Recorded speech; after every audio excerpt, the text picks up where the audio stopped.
Have you experienced the awesome power of the Panasonic Real 3DO system? Obviously. Presenting 3DO, the most advanced home gaming system in the universe. It's time to put away your toys. 3DO from Panasonic, Gold Star, and Creative Labs. A new low price and free games. Mind-blowing graphics of Panasonic Real 3DO. 3DO.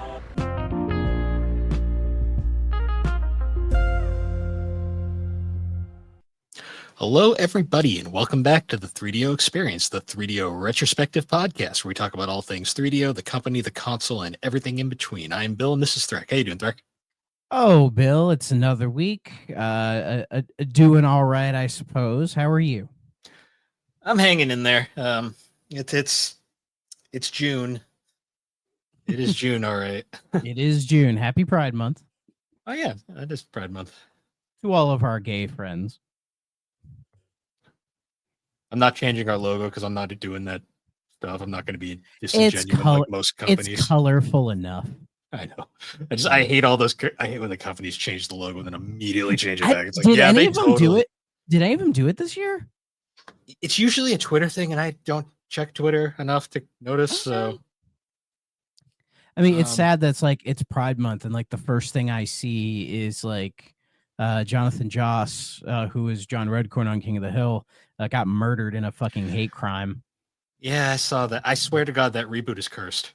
Like, well, there's been a lot of other people who've passed away, but that was like before the reboot, anyways. But like, reboot or not, it's just what happened was absolutely senseless, and it's a shame that the Texas authorities are trying to claim that it wasn't a hate crime when his husband is saying much to the contrary, and being where they are, it wouldn't surprise me, especially with what's been going on recently.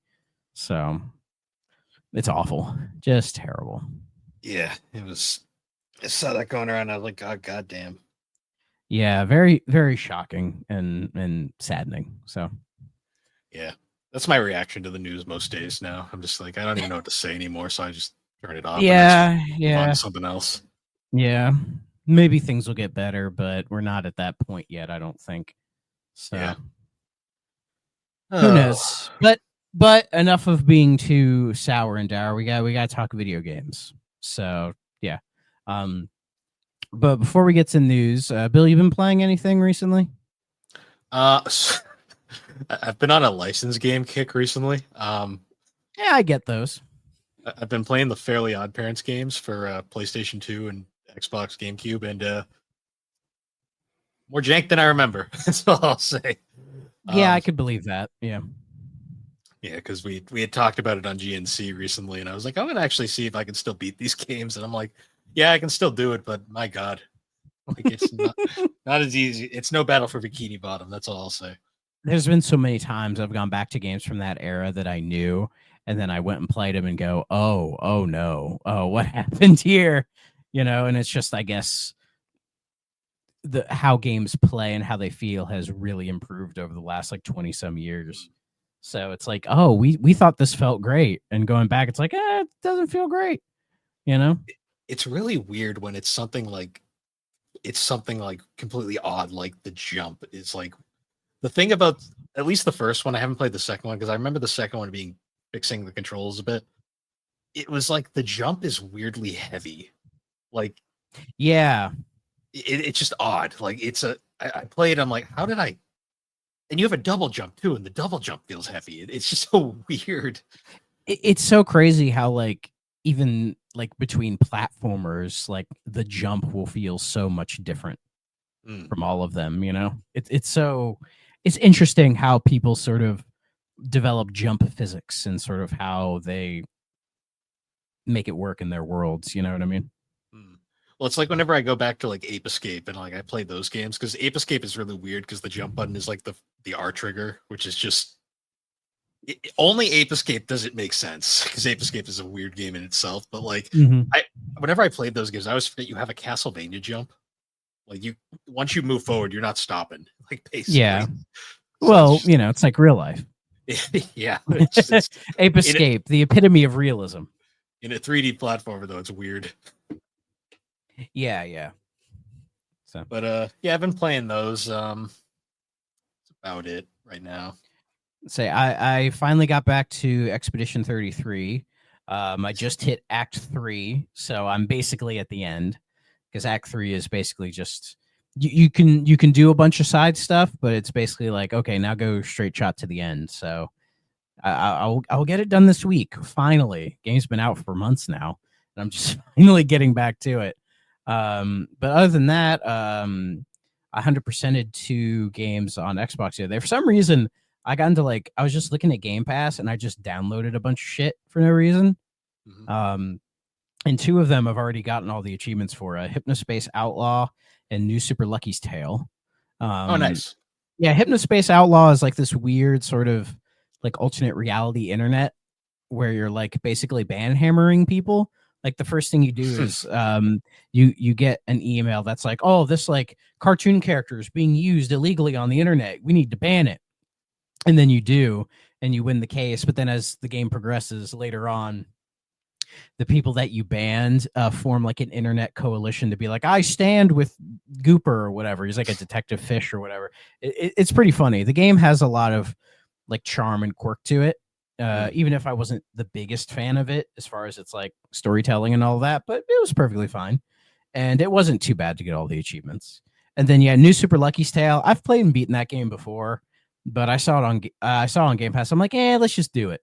I'll knock it out. And it took me like less than 12 hours to do everything. So it wasn't too bad. And I have a huge soft spot for that game. Like you talk about 3D platformers. That's a 3D platformer I really, really like. When that came to Switch finally, I think that I grabbed it day one. I remember liking it a lot. Yeah, I beat it on Switch many years ago because I found it for dirt cheap. But then I sold it because I had a nice stack of Switch games, but I eventually just got rid of them because I just wasn't playing them. So, but I finally got back to that. So, but yeah, knock it out, Expedition 33, and then I saw Metaphor ReFantazio. We talked about it being on Game Pass. I went ahead and downloaded it. I haven't started it yet. I'm not playing 2 big RPGs at once. I'm not an insane person, but I'll probably be getting to that hopefully soon because it looks really good. So, and I don't have to worry about all the Persona bullshit. I can just see this game just as it is. So, speaking of Persona bullshit, we'll get into that. It's in the lineup of the news, but we got another actor who confirmed. So yeah. So, but the first thing with the news is Summer Games Fest is starting up. I believe it's starting this weekend. It's starting on Friday. And we have our whole list of stuff like the Summer Game Fest, and there's like, Day of the Devs, the Wholesome Direct, Devolver Direct, like all this other stuff, right? Like we have the Xbox Showcase on Sunday. Death Stranding 2's getting its premiere on Sunday as well.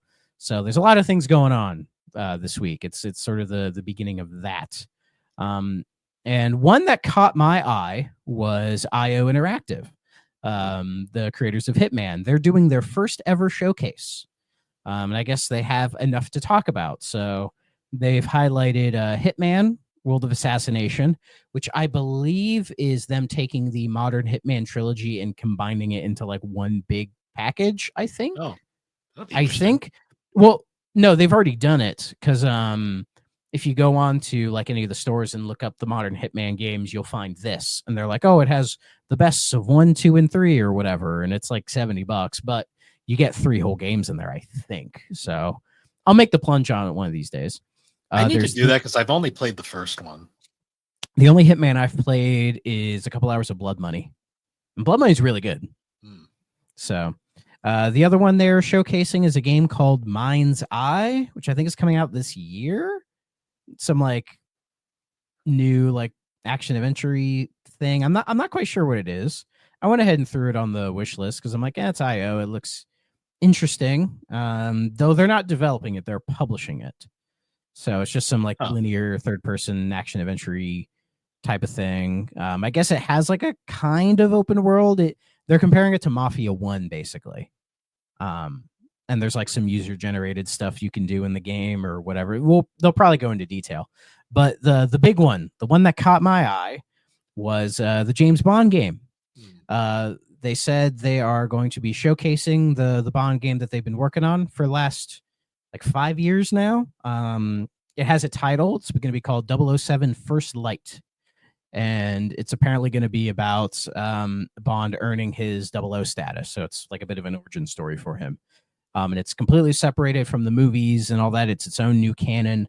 And I believe they said it's going to show like gameplay and a release window, whatever a release window is. I would love for it to come out this year. I'm suspecting it'll be like an early 26. That would be my guess. I mean, but if it comes out late this year, I'll buy it. I mean, I'm day one on it because I love Bond, and I think IO can really nail a Bond game. I'd love to see someone new take a crack at it. So, and I mean, if anyone's going to do it, IO would probably be the most logical choice. It's been a long time since we've had a Bond game. Because I think the last one was Legends on 360, and that's a dumpster fire. So it's about time we get some fresh faces. Killed Eurocom. Yeah. But I'm pretty sure because I was talking with Josh from Still Loading about this, where I don't think it's just going to be like Hitman with a Bond skin. Because I think if it was, it would have been out by now. They need to do more with it because there's a lot more to Bond than just like the Hitman stealthy stuff. They can do that, but there needs to be some other emphasis on other maybe more linear type sections. So I look forward to it. And yeah, and their showcase is Friday at like 9 p.m.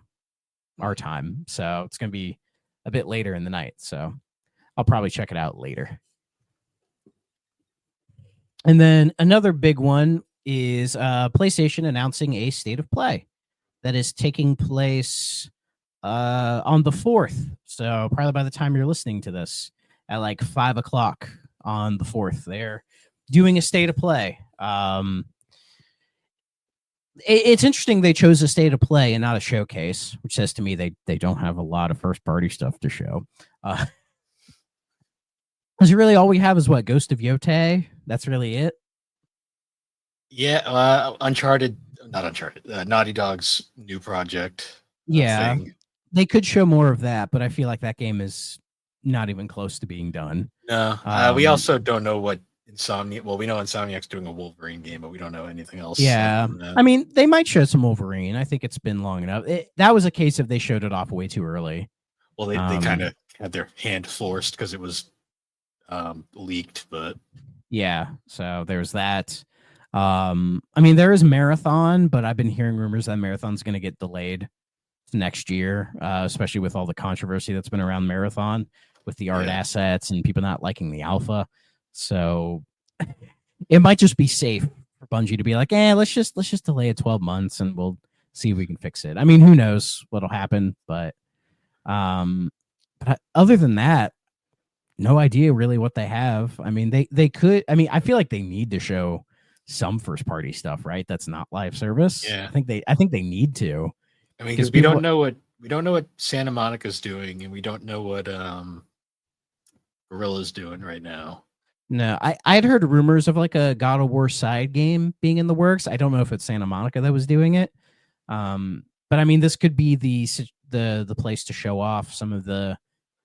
Maybe they have some smaller games in the works because I think they need to start churning out more stuff because I think people are like, well, you know, we bought a PS5 for the games. Where the fuck are they? You know, they're not here. So yeah, we got one really good platformer. And still waiting on more. I mean, it takes a while to make another platformer, and I know Ghost of Yotei will probably be a really, really good game, but you know, having one good game a year, I mean, I don't know. So, hey, maybe tomorrow. Hey, maybe by tomorrow we'll be like, oh shit, they have all this real cool shit coming. Ain't that great? So, but we shall see. And then there was that. I don't think Nintendo have confirmed a June Direct yet, but there's been rumors that they're going to do one like shortly after the Switch 2's launch, which is in like 2 days. Or something like that. Me and Alex were at a Target and we were checking the cases to see if they just had them like on display because I've heard some stores were doing that. Yeah, well, they were. I think it was like places like Target were just leaving the containers full of them like locked on the floor. Yeah, just seeing Like, what shit the fuck are you doing? That's really weird to me. But I saw this, which was funny, which was they're even sending out of stock signs to the retailers. So there's just a big sign of the Switch 2 and it just says out of stock. I'm Which is predicting those are going to get used. Oh, absolutely, they're gonna get used. It's just funny to see that, and I love that like retail workers who just don't give a fuck are just being like, "Yep, they sent us this. Isn't that great?" Did you see the report? I guess that like some people were getting them early, but they're like programmed not to work until the official launch. Yeah. There was quite a bit of news about like people have their hands on the Switch 2, and they're trying to like leak videos online of showing people how stuff works and all that, but it's been like kind of a mixed response. I didn't want to go into all of them because there was quite a bit. And I found some of it kind of really uninteresting because it's like, I mean, we'll know how the Switch 2 is in like a couple days. Like, like getting 2 days ahead of it is just kind of a lame leak in my opinion. Yeah. But we'll see. And I mean, I'm not getting a Switch day one. I know you aren't. The only people I know who are getting them day one are the Fine Time guys. I know Matt Storm has one pre-ordered. Oh, yes. Yeah, Storm has one. I think that's it. I don't think anybody else does. I know recall. I know a few people in like the Retro Hangover server have it pre-ordered. They're not like podcasters or anything, but I know a few have said it. I know there's people around that have it pre-ordered, but I don't know. I'm just not super interested in it at the moment. It's like every Nintendo console, it's gonna do really well in like its first couple months. Like I think this year it'll have a really good year, but then when we hit next year, it'll be curious to see what it does. I think. Yeah. So, and I think a June Direct could definitely help with that hype. Where it's like, oh, there's Mario Kart World. We have DK Bonanza. I don't think they've dated Prime 4 yet. Yeah, I don't think so. My guess is that'll probably be between September and November in that fall placement. Yeah. But I don't know. Can't think of anything else they really have as far as first party. We know they have other stuff. I just don't think they've mentioned anything. So yeah, we'll see what they do. I mean, hopefully it's just not a lot of like sequels and derivative stuff, but I mean, that new Donkey Kong looks really good. It does. That's the game I want to get more than any other. When I buy my Switch, that'll probably be the game I get with it. I'll try to get that Mario Kart World bundle if it's still around by the time I get it, but if not, then I'll buy Mario Kart World separate. I really don't want to pay $80 for it, but that's what I get for waiting, I guess. But we'll see. We'll see. Yeah, I'm gonna wait it out. I'm probably not gonna get one until like the Christmas season. Yeah, I'll probably get one this year, depending on what's going on in my life. So just hang in on that, I guess. Yeah. Let's see. Some negative stuff. People Can Fly. If you guys know who People Can Fly are, they were working on 2 unannounced games with Square Enix that apparently have been canceled, and this results in, I believe they said, some people are going to be laid off because of this, unfortunately. So yeah, People Can Fly. They're known for like helping out with Gears of War. They made Bulletstorm. Fucking love Bulletstorm. They also did Outriders for Enix. Still haven't played that game, but yeah. But they're working on a couple games with Enix, and I guess they didn't work out. That's probably a part of Square Enix's quality over quantity shift that they're doing now, because I think they said they were going to be canceling a bunch of stuff and trying to streamline their approach. And my guess is these guys are probably just hazards of that new strategy they have going. Yeah, it's really unfortunate to see. It's just an unfortunate case where I think this industry just got way too big, way too fast, and now we're kind of starting to level out. And it's everybody thought the COVID growth would be sustainable, and I really don't know why the hell they thought that was possible. Like, are there more people now playing games post-pandemic than pre-pandemic? Maybe, but how significant of a number is that? Like all the people who came in during the pandemic who are like getting back into video games or playing it for the first time or whatever, how many of those people decided to stay? There probably was some. I can tell you one thing: they definitely have all shifted to retro because that shit's starting to spike again out of nowhere. I'm not surprised. Fucking retro. So the only other thing I know about People Can Fly is they've been working on Gears of War E-Day with Microsoft. Apparently, they have, according to this, an unannounced game using PlayStation IP. With it being People Can Fly, that says to me maybe Killzone or Resistance. They could do that. Killzone seems more likely just because Resistance kind of ended. Because People Can Fly, they're known for making like shooter type games. Maybe this is the return of Siphon Filter. Or SOCOM. SOCOM would be cool. I've seen a couple people say SOCOM, but I'm like, I feel like if they tried to do SOCOM, it would be live service and it would be trash. Yeah. Because SOCOM was great back in the day, but I feel like that moment has come and gone. Well, I don't think they can bring it back. That's the thing. SOCOM 2 was so fucking ahead of its time, and then they brought out SOCOM 4, and everyone's like, it's just a Call of Duty ripoff, and I'm just like, yep, that's about what I expected. Yeah, I can't see SOCOM working these days. Siphon Filter, I think, could work absolutely. Well, Siphon Filter is a stealth action game, like it's completely but People Can Fly don't really do stealthy stuff. They're doing like Gears of War and Bulletstorm.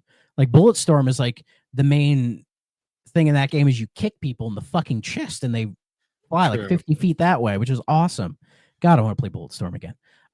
But they also said they were working on a that was when they canceled that co-op action RPG thing because they were going to try to self-publish it.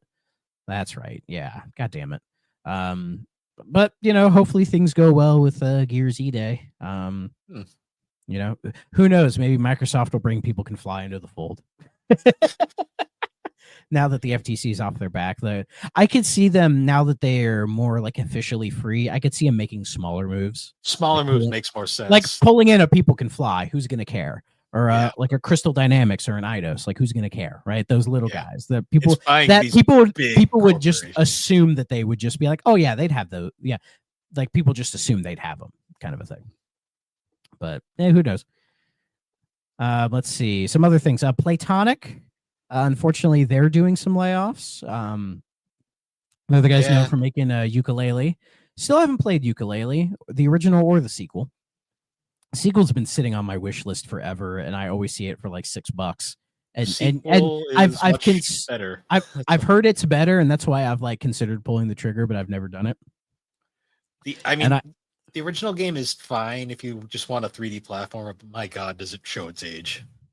Well, they are doing a remaster of it, Yuka Replay, which is supposedly, I know. It's supposedly coming out this year. So if I ever do play it, I'll probably play that. And they've also been like publishing some indie games like Demon Turf and Little Gator Games. So, they've been trying to expand a little bit, but recently they just laid off a bunch of people, which is again terrible. So, and they made a whole like Twitter post about how like, oh, we hate doing this. This sucks, but if anybody's hiring, we'll we'll write recommendations for them. And it's like, nobody's fucking hiring because everybody's fucking firing. You know what I mean? Yeah, like on this industry anyways, that's for sure. It's goddamn ridiculous, man. And then the last thing, at least in this round, is Multiverses finally closing down and delisting. So Multiverse had quite an interesting history. Not going to go into it here, but it's finally like dead for real. Like they've delisted it. You can't download it anymore. You can play it offline if you still have it, but beyond that, it's gone. It's not coming back. Which is a shame. It had quite a slow, painful death because I know it was quite hyped when it was first announced because there was that like kind of wave of Smash Brothers clones like a couple years back, and I remember people saying this one was all right. It was better than that Nickelodeon one, I think. But it just didn't have the staying power because Warner Brothers didn't give enough of a shit to deal with it. Where have we heard this before?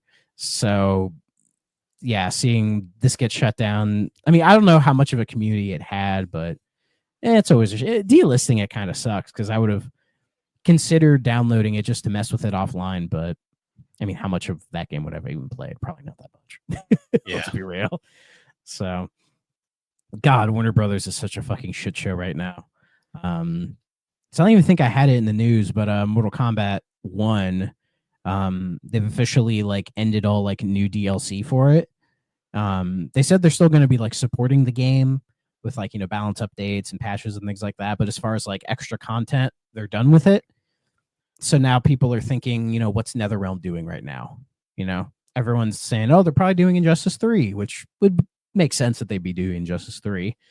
I can't see them jumping straight into another mainline Mortal Kombat because, I love Mortal Kombat, but I think it needs a bit of a break because I don't even think they know where the fuck they're going with it story-wise. I would love like a Shaolin Monks remaster remake or something like a new spin-off in that style. I've loved Shaolin Monks ever since it came out. And I still don't know why that game's never gotten like a nice port or remaster because it really deserves one. But NetherRealm's a great studio, so they will be just fine. I know some people were like worried about NetherRealm with everything going on with Warner Brothers, but I feel like they're going to be just fine. As long as Ed Boon's still there, they're fine. I view it as those fuckers survived Midway, and if they can survive Midway, they can survive Warner Brothers. I think Midway was much more of a shit show than Warner Brothers ever was. Yeah. So, the way I've just seen it is like Ed Boon's still there. He seems to be happy there. It's like I don't. Oh yeah, Ed Boon's not. Yeah, Ed Boon's not going anywhere. He's one of those guys that I get the sense that like he's found his niche and he loves his niche. He's happy there. I've heard some people suggest that like, doesn't he want to do something different? He's just been doing Mortal Kombat for the last like 30 plus fucking years. And it's like, he seems fine. I think he's aware of that. I think if he wanted to do something different, he would have by now. Like nobody would have questioned him if he wanted to like make like another The Grid or something. But like, he seems fine with doing Mortal Kombat and then an Injustice here and there. And maybe that's the next thing. Cause I know people love Injustice too. So, who knows? But I think NetherRealm probably are at that spot where they're like, all right, for like Mortal Kombat, we need to sort of, what the fuck are we going to do? Because like they've constantly rebooted and like sequeled it and rebooted it. They've regurgitated it so many times at this point. They need to do something new. But what is that? I can't say. There is one thing that everyone always wants, but it'll probably never happen logistically. But like everyone is still Special Forces 2. Hell yeah.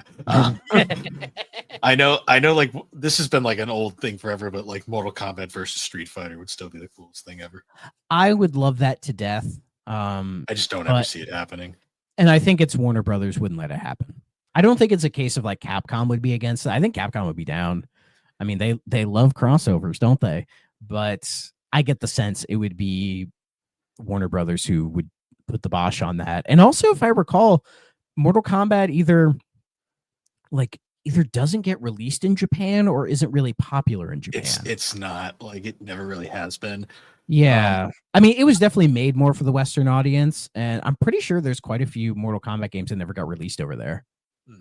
The problem with Mortal Kombat is, like, as we learned from Mortal Kombat versus DC, it's very hard to do a crossover because usually the other side doesn't want to see their characters get brutally murdered.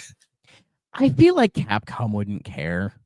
I really don't think they would care, but I know that like Japan, like they have like taboos about like decapitation and things like that. Yeah. And I think that's part of what's hurt that game's like potential success in that area. If I'm wrong, somebody please correct me, but I've always heard that there's like weird stuff when it comes to Mortal Kombat in Japan. So yeah, it's also it doesn't play anything like a traditional like fighter for like a Japanese fighter. Like Mortal Kombat is very unique. Yeah, it very much stands out from the pack. So, I think if that happened, it would be a success because I think people from both camps would be like, "Oh, I gotta fucking see this." I think most of us would be like, "Oh, what the hell are they gonna do? I'm in." That sounds crazy, Like the idea of Sub-Zero ripping off Ryu's head and spinal cord sounds amazing. It really does.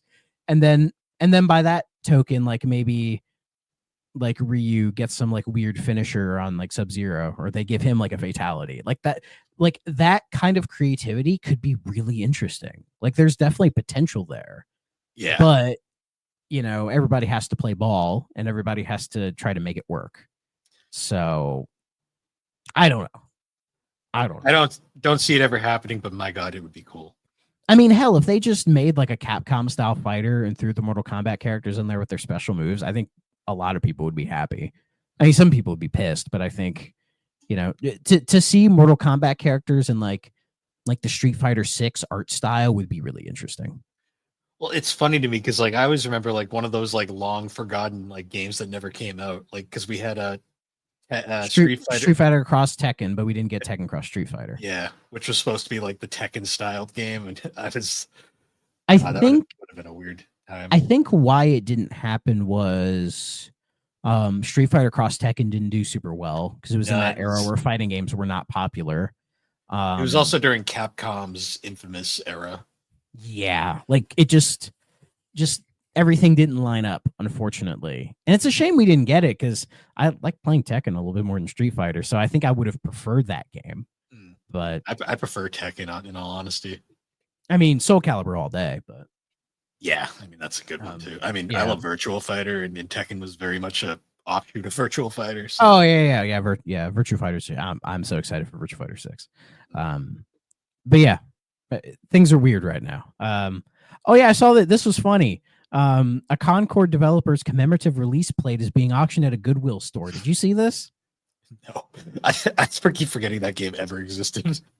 Yeah, so the commemorative plate for it, which has like the box art, a disc on it, and the name on it is Chelsea Grace, founding free gunner, North Star Crew Worldwide, Concord launch, August 23rd, 2024. Has it really been that long? Yeah, like the plate showed up on fucking Goodwill, and everybody posted about it, and I believe it was up to like over $2,500. I don't even know if the listing's still up. I have a feeling it's probably gone by now. Let me check. Oh, it's been removed. So I don't know. Oh, the auction may have ended. Yeah, when did it end? Okay, it was a couple days ago. Man, I'm sure. Why would somebody pay that much money for that? Probably just because it would be cute to have. Like, that's one of those things where like you buy it for the meme, and then you like a year later you're like, why did I buy this? It is something that if for some reason I got my hands on it, I would put it in the background. It would be back there somewhere so y'all can see it. It's like hanging up a dead corpse. Oh, that's funny to me. Very, very funny to me. Yeah. So did we talk about the Persona 4 stuff last week? No, because I think it happened shortly after we were okay. So basically, the rumor of a Persona 4 remake has been going around for a while, which I always found kind of strange considering like Persona 3 Reload was not that long ago. We still don't know anything about Persona 6, and also Atlas at the same time pulled out a new fucking IP in Metaphor. So it's like, I guess they've been expanding. I guess Sega's been giving them a lot of money to expand. So the Persona 4 remake became a thing. And now apparently it's confirmed, not by one, but two goddamn voice actors. So the first one, technically, we got to technically state allegedly because it hasn't technically been confirmed. It's just one of those. But things. I mean, why would they say? Why would they say? But Bill, you take the lead. This is your game. Well, pretty much the bombshell dropped with Yuri Lowenthal basically stating that he wasn't asked back to voice Yosuke. Keep in mind, Yuri Lowenthal is one of the few actors who's been there since the beginning and has not been recast or anything. And he's also one of the most prolific VAs in anime and like video games right now. Like just in general, like the thing that makes his post interesting is the fact that he makes the comment that he begged Atlas and Sega to come back. I saw that. Which to me, because a lot of people point out this doesn't confirm anything. This could just mean that there is no remake happening, and that's why he hasn't been asked back. But the fact that he says that is what's leading to a lot of people wondering. Yeah. I also didn't realize, I completely forgot the last time he did the role was when Persona 4 Dancing All Night came out back in 2016, 2016-ish, 2015-ish. Like it was a while ago. But we had that announcement, and then like a day later, Erin Fitzgerald, the second voice of EA, the one that most people know from the anime onward, she also confirmed that she was not brought back, and it's been leading to a whole bunch of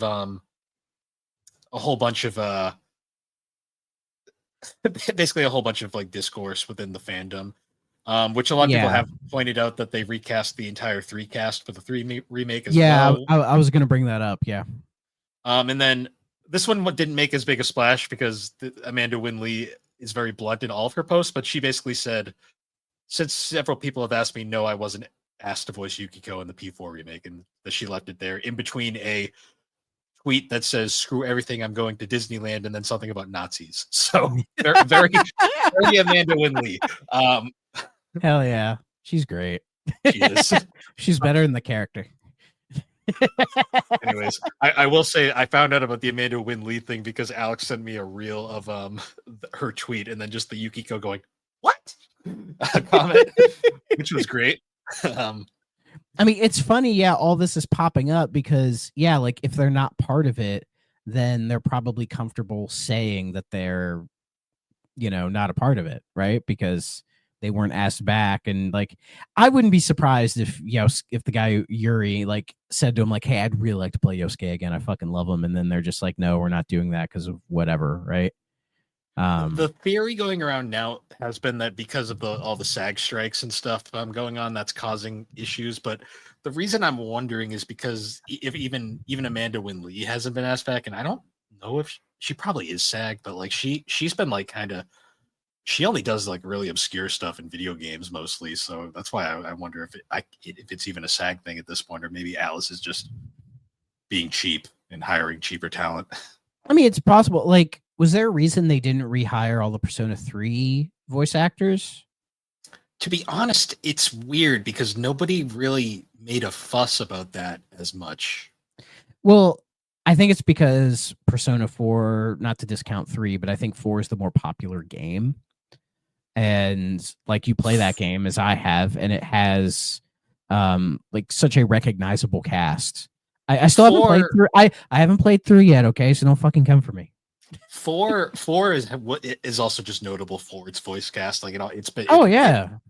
It had an amazing dub back then, and it still has an amazing dub now. So like it's very impressive. And so, I mean, maybe it's just like Atlas. Yeah, it could be a SAG thing. It could be they just want to go somewhere different with it. Maybe it's a case of with the remake, they have to redo all the dialogue and probably add more dialogue. So they're going to probably do newer shit to it as well. And maybe they just see that all these voice actors now are more notable and are going to ask for more money, and they don't want to pay them the more money. And it might not even be like a SAG thing. It's probably just that like they're going to ask for more money coming back because they have leverage, where it's like, oh, people know this character is, this voice actor is this character, So this doesn't mean anything, but Johnny Young Bosch has not posted anything on this. So I did see somebody say like, watch them get Troy Baker back, but nobody else. And I'd be like, he'd be the most expensive one. They bring back Troy Baker and Chie's original voice actor. Just like the most random shit. Yeah, and I've heard Chie's original voice, and I'm like, no, I don't like it. It doesn't feel right. It doesn't fit the feels wrong. It just doesn't. No. So, and then it's like with the remake, are they just going to have newer voice actors just imitating? Like, are they just going to get somebody to do an Amanda Winley impersonation? And it's like, what the fuck's the point? But we'll find out. I mean, who knows? This could all be distraction. This could all just be them saying, "Oh no, I wasn't a part of it," and then we get the trailer and they're all there and they're like, "Oh, psych, we were there the whole time." They could just be fucking with us. Oh, that's happened. It's happened before where somebody said, "Oh, I'm not doing this thing," and then it turns out they were doing it. And it's like, I got really what the fuck? I got really horrified there for a minute. I looked up Matt Mercer just to see if he's posted anything, and I clicked on a completely different account that was like similarly named, not because it was blue check mark, and it was like all this like eat lunch, and I was like, oh no, and then I'm like, oh wait, no, this I'm like, this isn't him, I was like, this is some rando. I don't think they'd get Matt Mercer to do that. I really don't. I looked up, I was like, no, and then I looked up, I'm like, oh, it's not him. Okay, wrong guy. But I found that Amanda Winley post, and like the first comment was somebody about some political thing that she said. And she commented under it saying, once again, this is how grown-ups discuss politics, you ignorant fetus. One day when you're much more mature, you'll understand that. Until I'm begging you, please stay in school. I know. She is a sassy bitch, and I fucking love it. I just love that post that's like, fuck everything, I'm going to Disneyland. It's like, okay. I don't blame her. Yeah. I mean, I'm not a big Disney guy, but that's still funny. No, yeah, she can do her thing, and I respect that. So, yeah, but Persona 4 recast. Yeah, if a remake happens, a remake is going to happen, but like, I don't think them recasting is going to hurt. I think it just depends on the direction they go in. But I mean, we'll see what they do. I would just prefer them get everybody back. Yeah, it's like they're all so fucking good. They all do such a great job in that game. I mean, listen to our 3D own, you can hear all about it. Yeah. Like it would feel weird to me, but I will say, judging by everything I've seen, the response has been very negative. So we'll have to. Yeah. We'll see. I mean, with all this happening, there's very much a possibility it gets announced over the Summer Game Fest week. This whole, like, it could be at the main show, it could be at the PlayStation show, it could be at the Xbox show. It could show up, I think, at one of those three. So we'll see. We'll see. Yeah. And then trust me, we'll talk about it. So. Oh yeah. Yeah. Let's see what else is going on. So EA canceled a Black Panther game I forgot existed. I didn't even know it existed. So that's, apparently they announced it like, I think somebody said like 2021 or something like that. Like they announced that it was happening, but I completely forgot. But yeah, EA just went ahead and canceled it and shut down the team that was working on it, called Cliffhanger Games. Apparently somebody on the dev team like leaked some concept art from it. So somebody from Monolith also leaked the Wonder Woman game stuff. So nice. I should look into that. Which makes me sad because I was actually interested in that one. Not saying it would have been good, but like just a female superhero game that's just not something that happens. Other than that Catwoman game, which we don't talk about that. Yeah, it would have been interesting to see what would happen with this game. I know that like one of the issues apparently with the Wonder Woman game was the Nemesis system wasn't really coming together in that game, at least from what I had heard. So I think a lot of it too is Wonder Woman is hard. It is a very hard it's hard to make a game about. I'm sure you could do it right, but like, I mean, she's a difficult character to write in general. So yeah, and then especially with everything going on in the culture right now, I don't know if doing a Wonder Woman game would go over well or not. I don't know, because she is still massively popular. She's just very hard to write well. Maybe it's because she's more of a legacy character that she could, get away with it. Because a lot of people would be mad at her being like essentially like a girl boss when it's like, yeah, because she's always kind of been like that's kind of her. She always has been. Exactly. Like I feel like there have been a lot of discourse around that game, but we'll never know. We're not living in that timeline, so yeah, who knows? But yeah, shame to see another game like that just kind of go up in smoke. That Rise of Hydra game, I think, got delayed for next year, the Amy Hennig thing. So that has Black Panther in it as well. So who knows? Maybe something will appear. Two more things before we're done. Apple acquired a game dev. I don't know if you guys saw this. Interesting. The team's called RAC7. Rack 7. I don't know. It's all capitalized. They're a 2-person developer, and they made the game Sneaky Sasquatch, which was released on Apple Arcade in 2019. And apparently was a big hit for Apple Arcade. Did really well. I mean, I'm not in the Apple Arcade ecosystem, so I'm not aware of this stuff. But I guess it did so well, Apple just decided to fucking acquire them. Sure, yeah. But Apple has said this doesn't signal the beginning of a new gaming strategy. It just said they'll also continue to work with third-party studios. I mean, I thought I heard the other day that they're like thinking of like redoing their entire Apple Arcade structure, like they're rethinking it. My guess is they've probably seen that Apple Arcade has been very, very successful for them, and they've had quite a bit of exclusive content for it that's also done really well. So maybe they're starting to put a little bit more focus on it. Like, I don't see them entering the console space again. Oh. No, that ship kind of fucking sailed. When that is still a black mark on Apple's legacy, according to them. So, oh yeah, though I could see if it was well priced, if they sold like a little set top box thingy that you could plug into your TV and play Apple Arcade stuff with, like a controller, I'd probably buy one. Just at it, you buy it and say it comes with like a free year of Apple Arcade, and then you can just like see all the games that they have there, and just kind of fuck around with it. Just plug in like a Bluetooth controller or whatever. I would buy one of those because I'd be curious to it. If they competitively price it, because my only concern is we end up getting another Ouya situation. Oh yeah, the Apple. I think if Apple released like an Apple Arcade box or whatever, an Apple Arcade machine, that'd be cute, wouldn't it? And say it was like a little set-top box. It came with like a free year subscription. You had to bring in a separate controller, but it was like maybe like $100. I think people would buy it.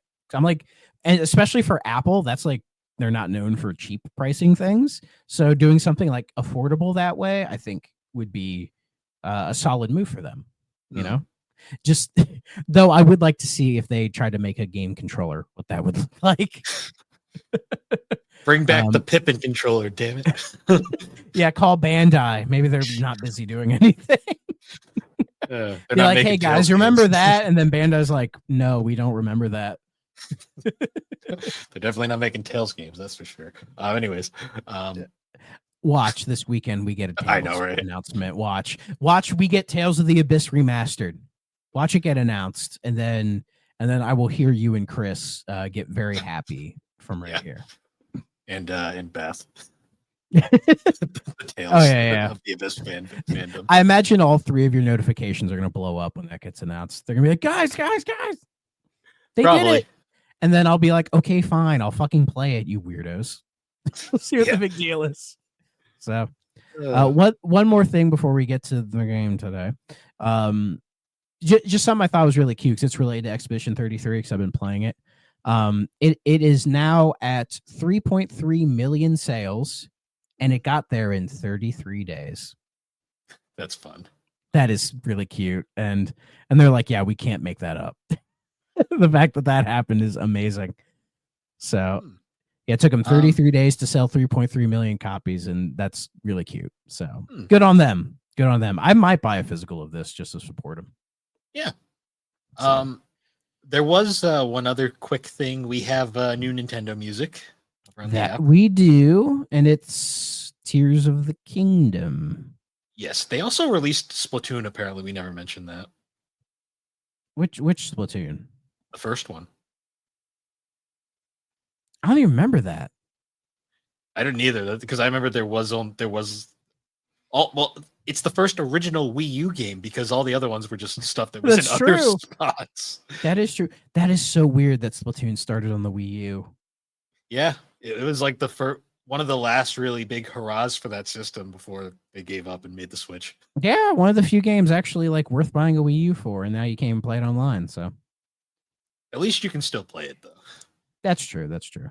Yeah, that and Tears of the Kingdom. That's bizarre. They all three Splatoons are on this app. That's funny. That's our first complete series on here. This fucking Splatoon.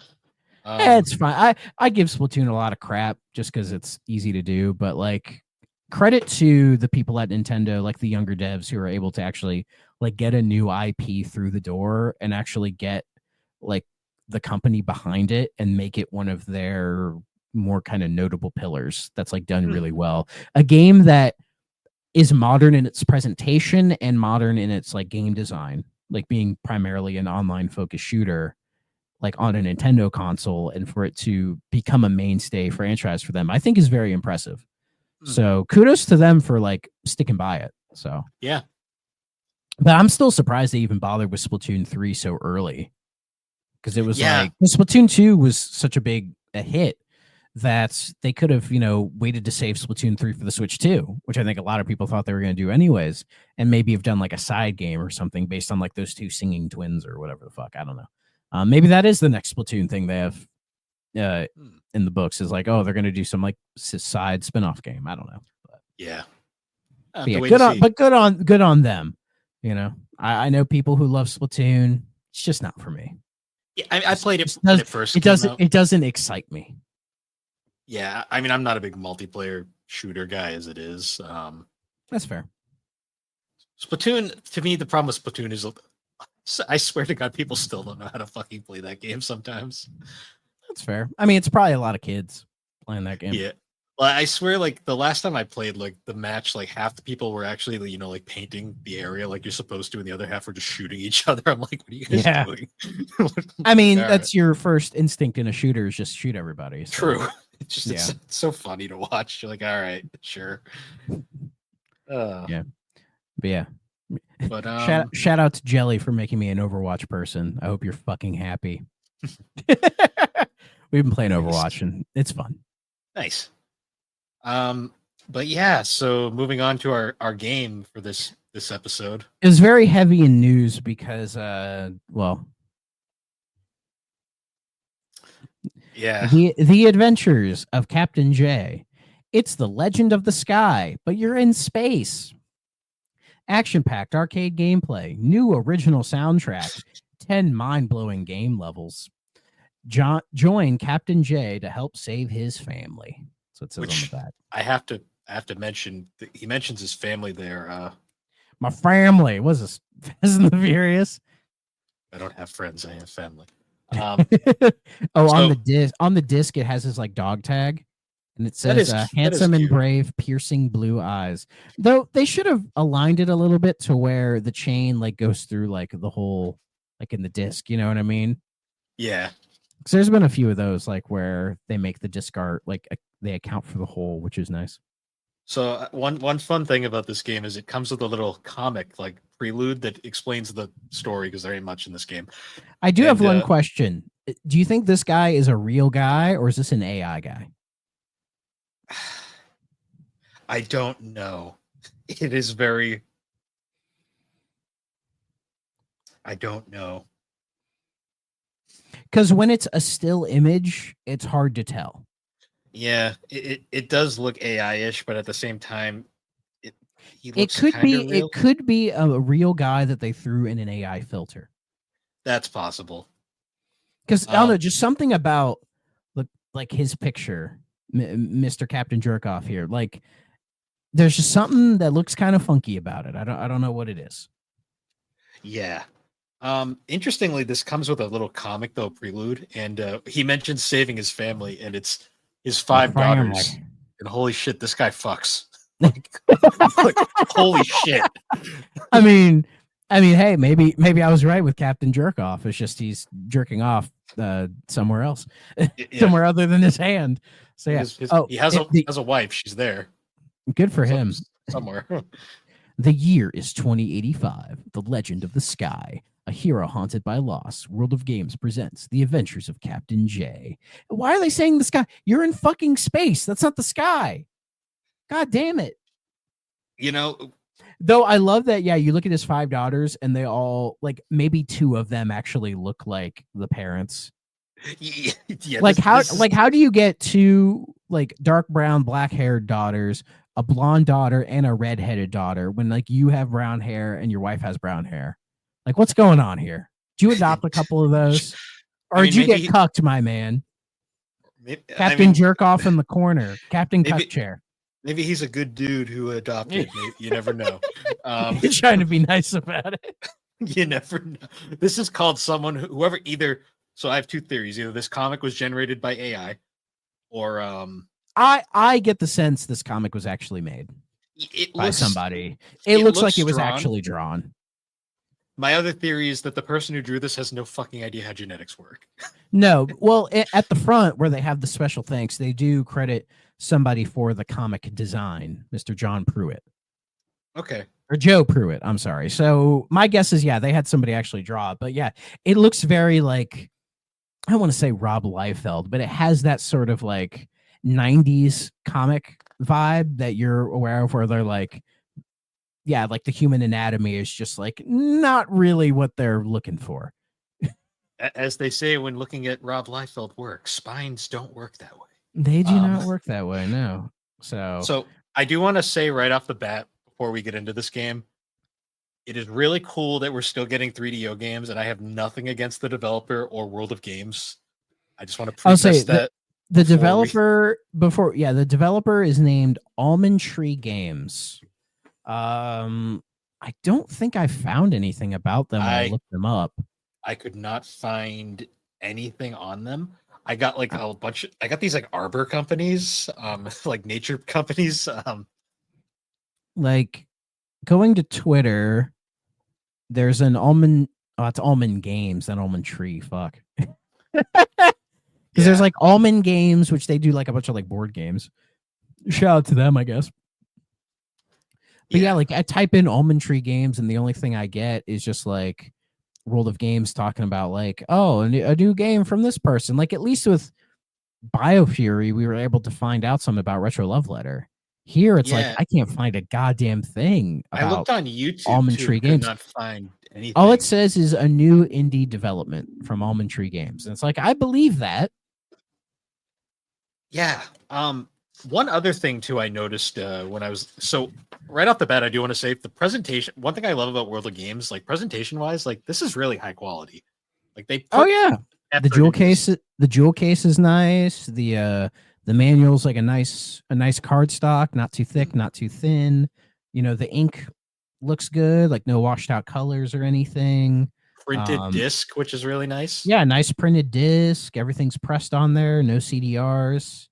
My disc looks a little dirty, but I think I played it a little bit more than you. But so one thing I want to point out that I found interesting. Speaking of CDRs, at the back of the World of Games manual, there is a little diagram that shows, because they make CDI games as well, which is really funny. Yeah. But they've got BioFury and Captain J, but then over to the side, they have Plumbers Don't Wear Ties in D. That makes me wonder, like, did they acquire the rights, or are they working with Limited Run? Well, because when I've looked up World of Games, I've seen like the 3DO re-release of D be shown. Yeah. And I'm trying to think if they had a hand in that or not. Plumbers, I mean, I do have that 3DO re-release of Plumbers. Hold on, let me go grab it real quick. Yeah, because just looking close there, it is very vividly listed in the corner. D and Plumbers Don't Wear Ties is up there. So yeah. So here's this guy. I made a whole YouTube video about him. Limited run. Hold on. God, I hate holding this thing because it's so lopsided. Because the disc is right here, like the CD jewel case, but then there's nothing down here. Yeah, that's so it's 3D all lopsided and weird. Oh shit! Oh, okay, interesting. World of Games right there. I mean, to be fair, the jewel case is fairly nice quality.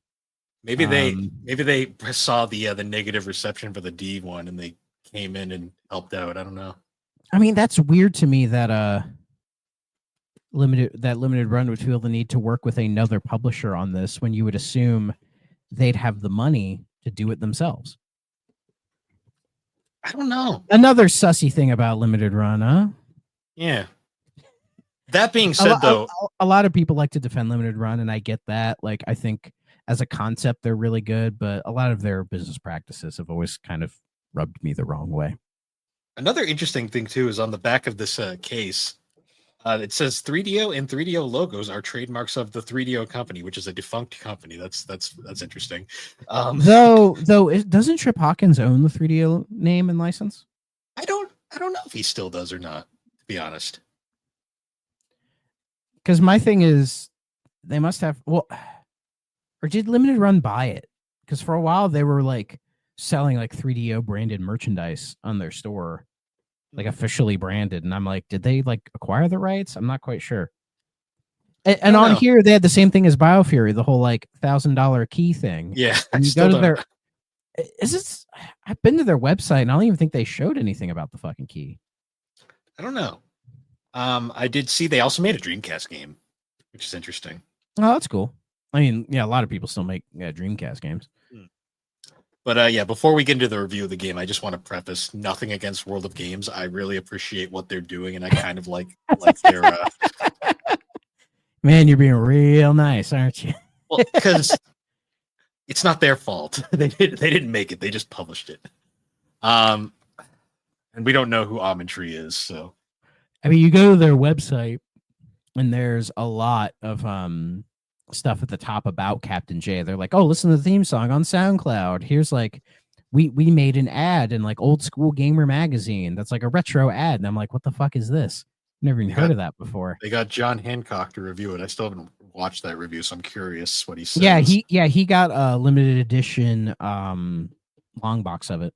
They made 300 of them, and I think he has like number 4 or something like that. So nice. Yeah. Yeah. I mean, it feels like we're at a point where it's like World of Games is like just starting out. Like they're still fairly new, but they're like trying to make a bit of a splash. You know what I mean? They're trying something different, which I kind of appreciate. Yeah. I mean, again, I'm perfectly fine with it. They've done, as we said, some CDI stuff. They did a Dreamcast game. I don't know how they got the rights to Felix the Cat, but I don't know if he owns the rights to Felix the Cat. I wonder if he's public domain now. I think he is. Because, like, hold on, who fucking made Felix the Cat? He was created in 1919 in the silent era. There's a good chance he's public domain. Though we haven't seen the slasher film with him yet, so yeah. give it time. Give it time. I'm looking on his Wikipedia page, and it doesn't say anything about like, oh, he's owned by like this studio or whatever. Let's see. Early versions entered the public domain in 1994. However, the character's name still remains trademarked. In 2014, Don Orleo sold the trademark and remaining copyrights to the character to DreamWorks Animation, which is now part of Comcast NBC Universal's distribution via Universal Pictures. Huh. There you go. Interesting. Well, that being said, we should probably move on to the game itself. Oh yeah. It's a piece of fucking trash, and it shouldn't exist. It's rough to be nice. Okay, I'm being harsh, but Almond Tree Games, if you are listening, you messed up, son. You done goofed. Yeah. I put like maybe 2 hours total into this thing. Like I really tried. I tried, man, but like it just doesn't work. So the game itself, gameplay wise, is a Tempest clone. It's trying to be Tempest, but like literally when I was done playing this, I booted up Tempest 2000, the Jaguar version, on my computer and played that, and I was like, this is how you fucking do it. Yeah. I played that for like 30 minutes, and it was so much better. Better music too. I love the soundtrack of Tempest 2000. Oh yeah, Tempest 2000 by far. This game has one kind of catchy power metal song for its opening, and the rest. And then like there's like a song at the first level, but then it kind of goes away, and then the further you get into the game, another song doesn't pop up. It doesn't start the same song again. Like I got to level 3, and the music never comes back, ever. Yeah. And unless it gets later, but like we'll get to that. So I had somebody ask, like, when I was talking about it, they're like, oh, what's the game kind of like? I'm like, it's a Tempest clone. They're like, oh, is it like Tempest 2000? I'm like, not quite. I think it was an influence on it, because the further you get into the game, the boards just get a little bit more like funky in their shapes, and it's very much a Tempest thing, but it's trying to differentiate itself from Tempest by, instead of like locking you to each lane as you shift from them, you can just kind of slide around and scoot around, which is a bit of a problem when you start playing. Yes, because I think it makes the like trying to like it makes dodging obstacles perfectly fine, but when you're trying to like actually shoot things to gain power-ups or whatever, it really makes it more of a chore. It also makes it very easy to miss when you fire. Yes. I found a weird way to exploit that, but I'll get to that in a second. So in the game, there are a few different obstacles. Like there are brown asteroids, which can be destroyed, and Mhm. gray asteroids, which cannot, which took me a bit to realize I'm playing. Unless you use like each level you have that I think it's called the Felton bomb or Felton bomb or whatever, that will blow them up. Yeah, it's basically the super zapper from Tempest. Yeah, basically. And you can only use it once a level, which I think is fine. Yeah. Then there's also like general wildfires, solo fighter ships, and interceptor ships, which are kind of like the enemies that will come at you. Yeah, yeah. They fire missiles, and then there's power blocks, which give you power ups similar to Tempest. But good luck collecting them, because I swear to God, I miss them every time. So yeah, how you get the power blocks is you have to destroy one of the ships, right? Yes. And the problem I was running into was every time the ships would appear on screen, they would instantly be firing a missile. And you can blow up the missile, but the way the shooting is combined with like the slidey movement, it can make it really hard to sort of like line up the shot and get it right. Because there'd be so many times I would like shoot it and blow it up, and then I would try the same thing the next time and it would blow me up. And it like the sort of the hit detection and what it counts as like you did it or you didn't do it feels very loose and almost like it's making it up as it goes along some of the time. Because the little exploit I'm talking about is because you can slide, because you have like your two shots, right? But they're shooting kind of like near the edge of the lane. But what I discovered was if you slide over a little bit, one of your shots can be direct center. And even though it's not the two shots, for some reason that one in the center seems to be more accurate. And so a lot of times what I would do is I would be like kind of on that side and I would know the ship was coming in because each level has a predetermined route of enemies. Yes. Like it doesn't randomize it at all. It's planning. So the longer you play it, you can kind of learn it a little bit. What I would do is I would go this like sit in the center, whatever, try to shoot it. And then if I could, I would scoot over if it missed and then try to scoot back in and get the power up. And it worked 50% of the time. The other 50% of the time it didn't work, but it was better than what I was doing before, which was just trying to line it up in the center, because even though you have the two shots, it feels like you're worse at it compared to like just doing that one in the center, which is really weird to me. Yeah. It's so imprecise and just annoying. Also, this game has a live system similar to Tempest, but like those lives will go away in like 5 seconds and you will game over. You'll see the game over screen a lot. Yeah, because the power-ups work a lot like I know it's a weird comparison, but like say like Sonic's rings, where you have like your power meter on the bottom and each P can like I managed to get the whole thing upgraded to like I think it's like 6 of them or whatever, right? And all it does is it makes your shots faster. So like by the end, you have like a really nice rapid fire shot, which is pretty good actually. And at that point, you can kind of sit in the center of the lane and just pick things off like crazy. But the problem is, no matter what level you're at, if something hits you, it's gone completely. Yep. You don't die, you just take a hit, which is nice to a degree, but it's I found so many runs of this game, I would just like damage boost essentially to where I would get one, maybe two, and then I would just keep doing my thing and then it would fuck up. So I would just take a hit. But you do have an invincibility little period. So when you get hit, so you can kind of use that to sort of move around or kind of like take some pot shots when not needed, or pot shots that you wouldn't normally need to take. But it's weird. It feels like I'm playing the game in a way they don't want me to play the game. You know, like having to do all this weird kind of like half-assed shit and like damage boosting and all. It feels like I'm doing like a speed run rather than actually just like playing a game. Because with Tempest, you kind of like you're locked down to a grid, but like, and you see the enemies coming, but you have like a really super fast shot. and the enemies go down pretty quickly, and you gain extra power-ups as you go. And yeah, you'll die on one hit, but like, the progression and the way that game flows is so much smoother and just feels so much better than this. Tempest, if you're good enough, you can literally just hold left and just like fly around the circle and just keep shooting things, and you'll probably be fine.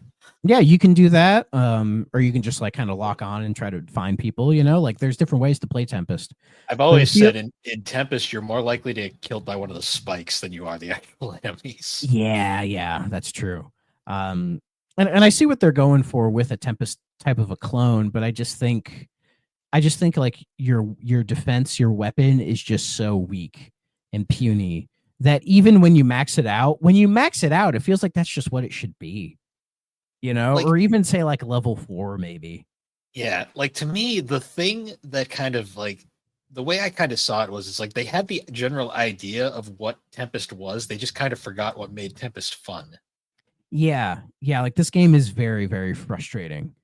Like it's more frustrating than it is fun. Like it's almost like the Dark Souls of Tempest clones. It is like ridiculously hard because of all of this weird stuff with like all these different obstacles, and it just feels like you're barely ever given a chance to like properly defend yourself, and you will game over so many times before you finally figure something out and are kind of able to squeak by. Like I got to the point where I was like consistently knocking out level 1, but that took like a long time. And then level 2, you did level 2. It's like that U shape, right? Yeah.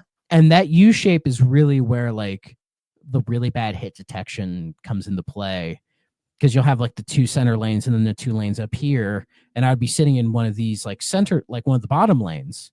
And because I would be slightly over, like one of the gray asteroids coming from this side would hit me and it would count as a hit. But because despite the like geometry and all that, to me, it didn't really make any sense.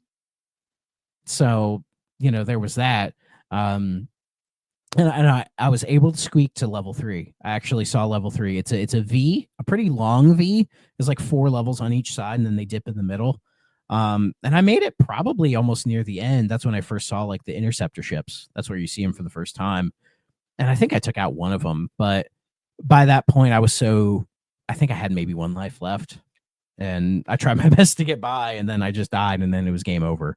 This game is very like, it brings you down whenever you lose, because you're just like, because the problem is there's no difficulty selector, there's no password system, there's no level select, there's no checkpoints, there is nothing. And like like some of the promo screenshots I saw of the main menu, there was like a play and an options. And then when I was playing this, I was like, yeah, where the fuck are the options? There are no options. It just says press to start. You can press like you can press P or A or whatever, because all you have is A to shoot your normal gun, B to drop the bomb, which just takes out everything on the screen, which is helpful to get your first P, and then you can and then it'll help like create that chain, that damage boost chain, to sneak your way out. But like, and that's it. There's nothing else. There's no other forms of attack. There's just nothing. It just comes off as like a really bad shmup. Yeah, it's like a Tempest game. Yeah. Also, interesting thing, I was looking at the manual. They have the 3DO there, like explaining how to put the disc in, and they have the Panasonic logo there. I'm not sure they can do that. I'm just gonna throw that out. I don't think Panasonic gives a shit. They probably don't. But I'm just kind of... I'm sure if we showcase this to them, they would just go, "Oh, okay." They just be like, "Huh." It'd be funny you do that. Then the person responding to the email is, "What the fuck is that?" Yeah. Be like, could you imagine somebody at like customer support or whatever at Panasonic is just saying, "Guys, what's a 3DO?" And then like one dude jumps out of his cubicle and he's like, "Holy shit, I haven't heard that name in forever." It's like, that's a mistake we don't talk about here. No, he's like, "No, I fucking love that thing." He probably listens to this podcast. I know, right? That's funny. Yeah, it's just there's an idea here. Like there's definitely something. I feel like it got caught between being a Tempest clone and just like a standard shoot 'em up. And it didn't, it kind of wants to be a little bit of both, but it doesn't do either one of them really well. I think this game's biggest problem is it really wanted to be unique. And Yeah. I think in trying to be unique, it made it a worse game for it. They forgot to make it good.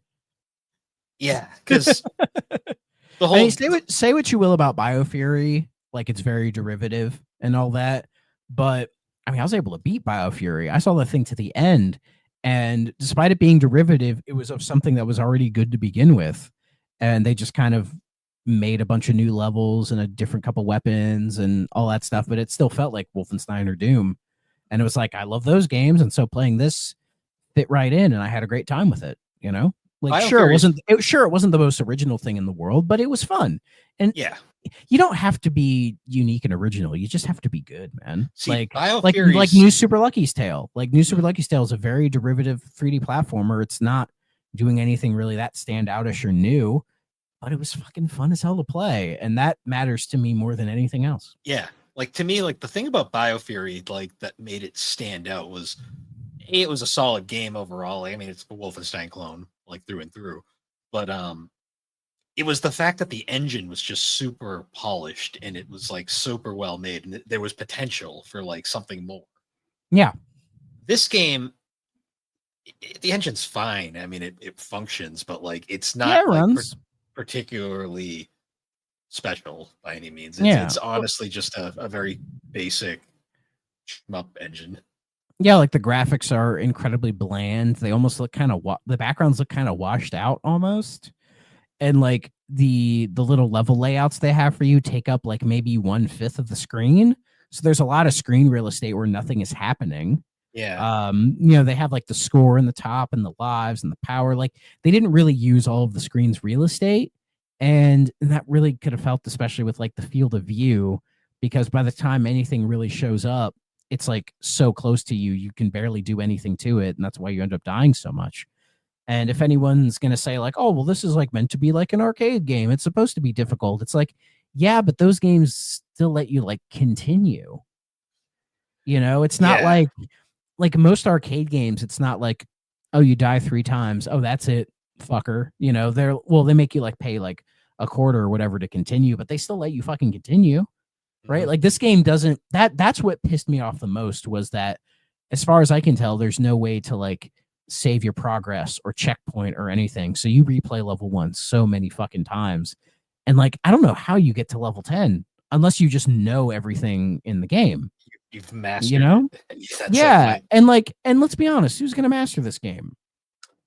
I know, especially considering like how many diehard 3DO fans are there out there that are going to buy this? Yeah. Like, I'm curious to how many copies this thing sold, you know, maybe in the triple digits, maybe, but like, I don't know. I feel like this was just a very misguided attempt at something, you know, like it wouldn't surprise me if this was Almond Tree's first game. That's my wouldn't theory. Surprise me at all. And I let me look them up on Moby Games, see if there's anything there. I already checked. I could not find them. Unless they don't even have a Moby Games page. I could not find it. Hell, this game's not even on Game Eye yet. So yeah, we should put it on Game Eye.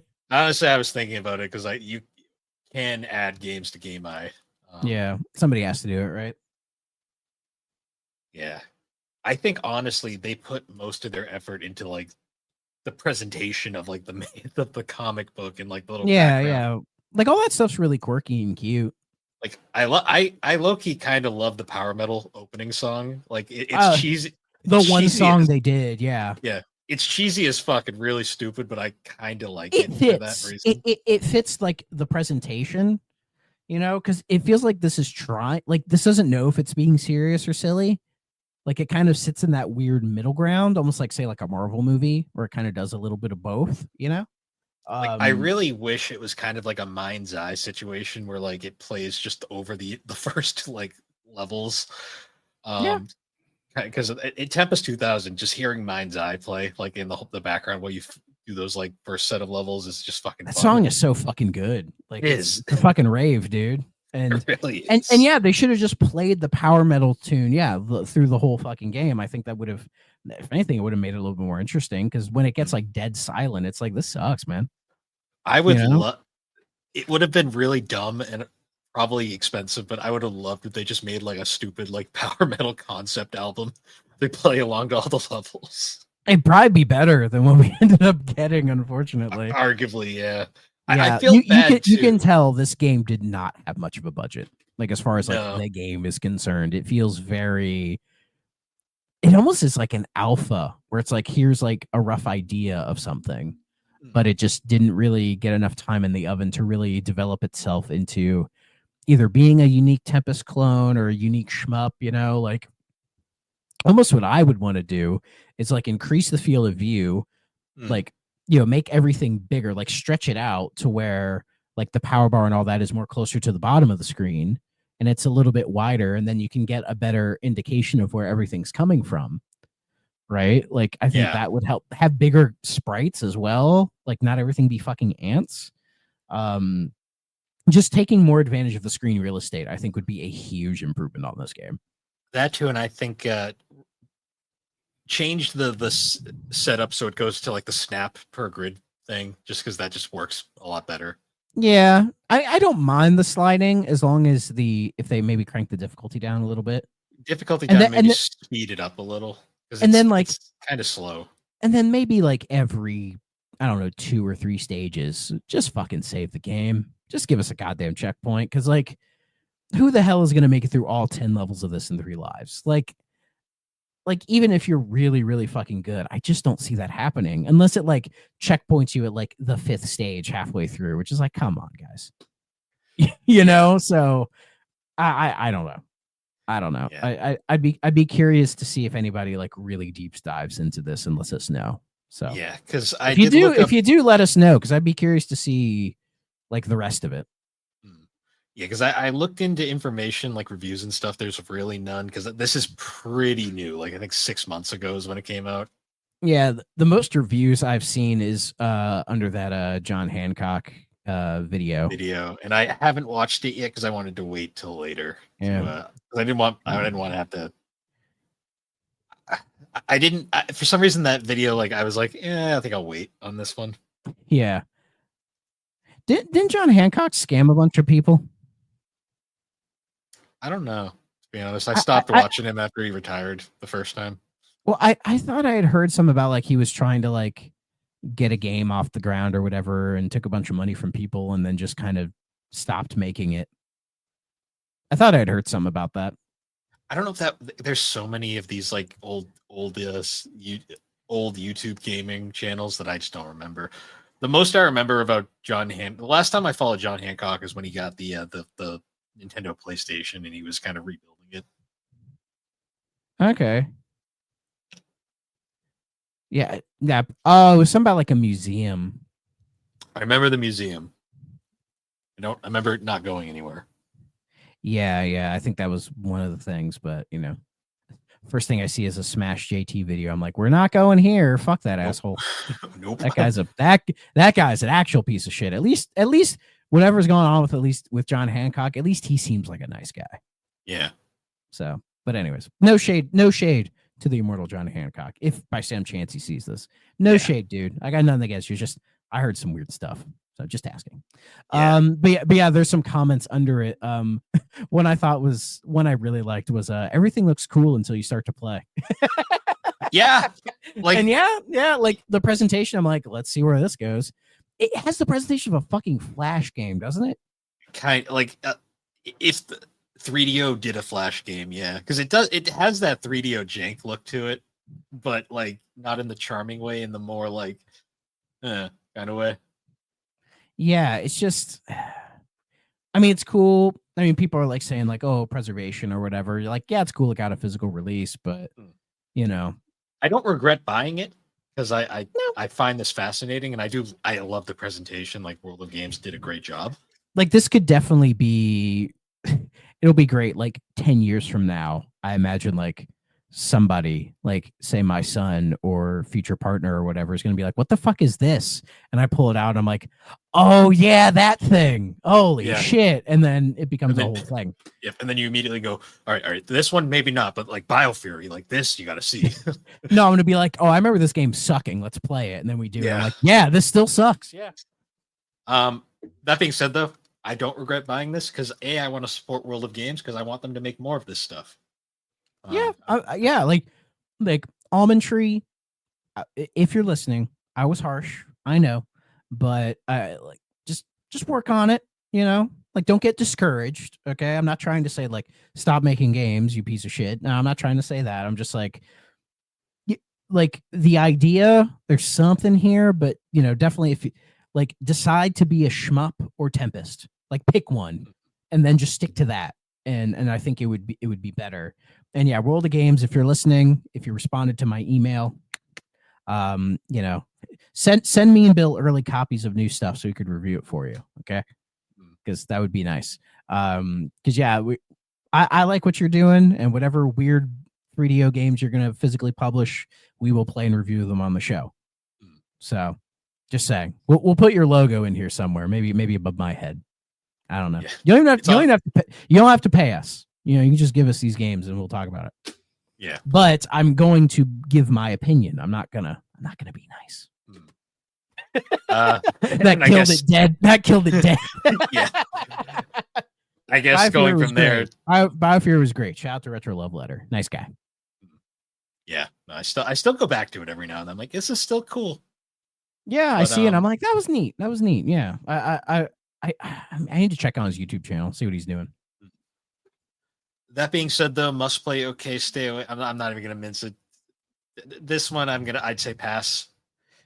If you're one of those people who's all about like physical preservation and wants to like support small indie devs, you can buy it. It's like $30. It's like $30, I think. Yeah, it's super affordable. Like you can go. It's not a bad price at all for it, and you can probably find it cheaper later.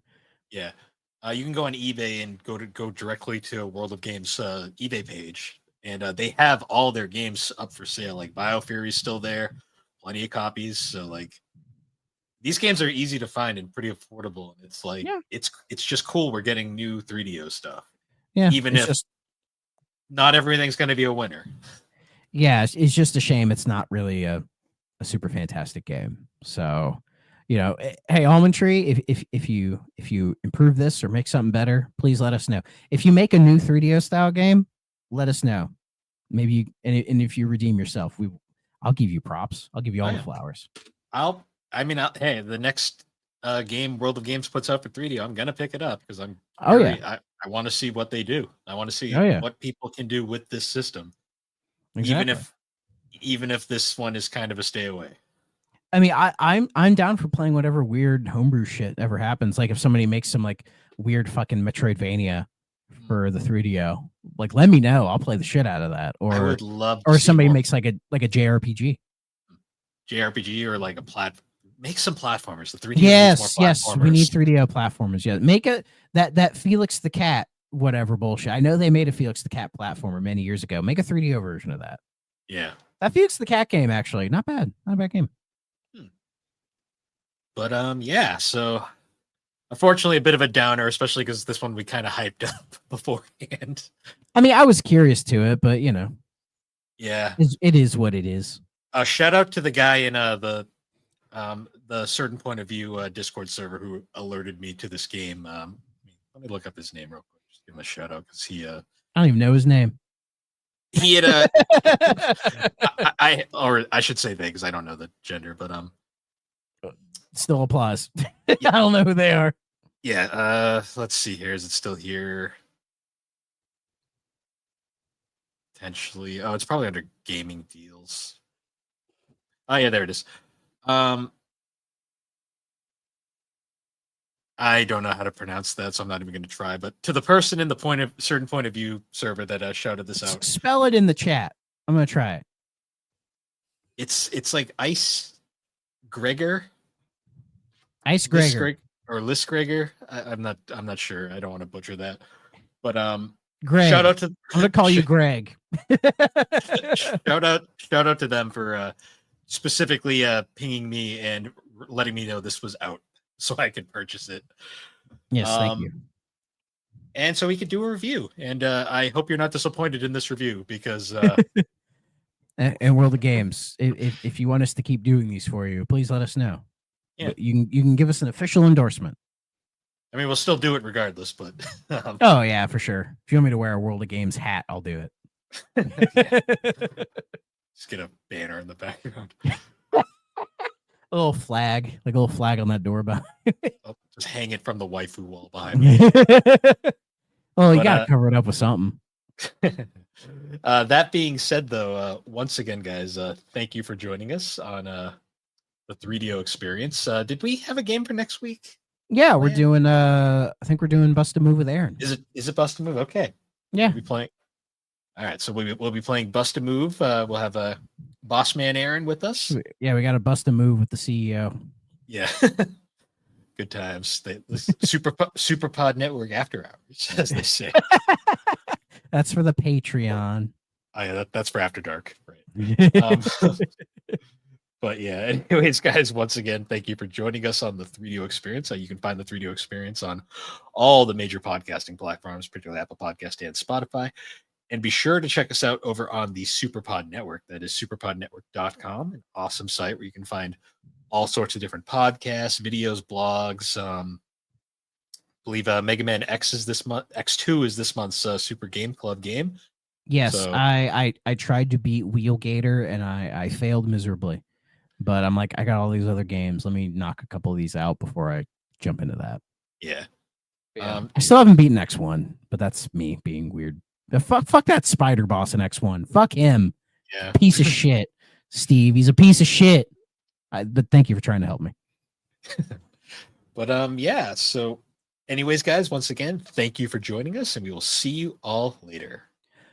Bye-bye.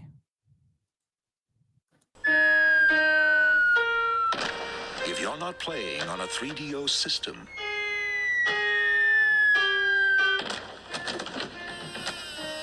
what are you playing with?